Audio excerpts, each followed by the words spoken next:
Okay, good afternoon, Salamander class, and I hope you're all okay and settling in well to your new learning from home. We're going to try and keep things as normal as possible, so I'm going to keep doing story time for you, and we're going to carry on with the books we were doing at school.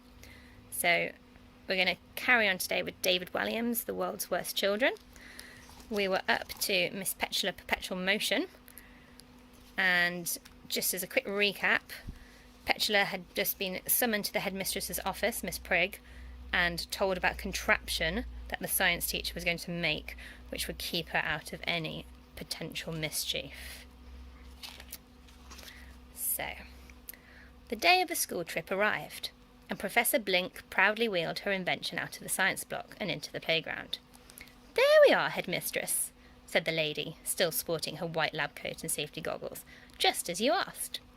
"It's marvellous, Professor," replied Miss Prigg. It looked like a giant toy for a hamster. The science teacher had created a huge, round, see-through inflatable ball, large enough for someone to be placed inside. Of course, that someone was Miss Petula Perpetual Motion. "I am proud to finally unveil my invention," announced the Professor. "I have named it the Bouncing Boom Boom Ball. It is destined to stop jiggling children all over the world from destroying everything in their paths." "Keep it brief," ordered the headmistress, who only liked the sound of her own voice. Yes, headmistress," replied the science teacher hurriedly. "It's very simple. The child who cannot stay still is stuffed in here," she began, indicating a small hatch in the ball. "Then, when the child does fidget, the Bouncing Boom Boom Ball will simply bounce off any precious objects nearby, causing 0 damage. At least, that was the idea." "Splendid," said the headmistress. "You may go."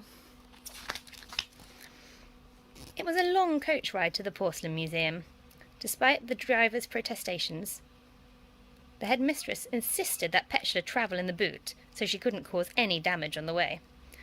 As soon as they arrived, the headmistress stuffed Miss Petula Perpetual Motion into the Bouncing Boom Boom Ball.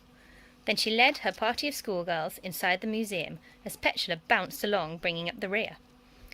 Despite her initial reluctance, once inside the Bouncing Boom Boom Ball, the girl began to enjoy it. A smile spread across her face. The museum was a treasure trove of all things porcelain. Porcelain dogs, porcelain cats, porcelain plates, porcelain vases, porcelain teapots, porcelain candlestick holders, porcelain. Every single object was an antique and worth a fortune. "Now, girls, needless to say, there is absolutely no touching of any of the items on display," announced the headmistress. "I know most of your mammas and papas are filthy rich, since they send you to Modesty Place, which I am proud to say is the most expensive school in the country. However, if you do touch anything and cause it to break, you will have to pay for it yourselves, every last penny. Does your beloved headmistress make herself clear?"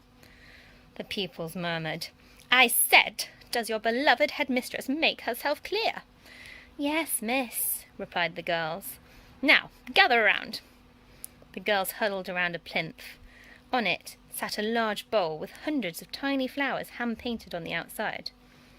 Petula bounced up and down in her giant ball to try and get a better look. Miss Prigg raised her half-moon spectacles to her eyes. "This bowl was made in Paris. It once belonged to the last Queen of France, Marie Antoinette, and it dates back to the 18th century.